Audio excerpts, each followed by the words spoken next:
நண்பர்களே, இந்த பதிவு எதுக்குன்னாச்சுன்னா, சில பண்ணி சில பண்ணி இந்த சென பண்ணி இந்த செனப்பண்ணியால நம்மளுக்கெல்லாம் அசிங்கமா இருக்கு. என்ன பழைய இன்ஸ்டாகிராம் ஆட்கள், நம்ம பழைய ஆட்களுக்கெல்லாம் இந்த பண்ணியால நம்மளுக்கு அசிங்கமா இருக்கு. கண்ட கண்ட இளவையும் பேசுது, கண்டதையும் பேசுது. நான் தான் நடிப்பு அரக்க மயிர் அரக்கங்க. அட அட விளங்காத பயில, பண்ணி பயில. நீ ஏற்கனவே வாயை தேவலாம பேசிட்டு இருக்க. அது ஒன்னால எங்களுக்கு அசிங்கமா இருக்குல்ல, பண்ணி பயில.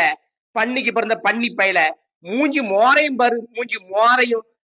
நீ டைரக்டரா பேசுறா, அதுக்கப்புறம் நம்ம சூரியன் பேசுறா, என்ன நடிக்கணும் பேசுறா. நடிப்பு அரக்க நடிக்கணும், நடிப்பு புடுங்கி நீ. செத்த பையில பண்ணிக்கு பிறந்த பண்ணி பையில. மூஞ்சி மோரையும் பாரு, மூஞ்சி மோரையும். வாயை வச்சு சும்மா இருக்க முடியல. ஏன்னா ஒன்னால இன்ஸ்டாகிராம் இருக்கிற சில ஆளுகளுக்கு ரொம்ப அசிங்கமா இருக்குல்ல, கேவலமா இருக்குல்ல. பண்ணி பையில இந்த தற்குறிம்பாங்க.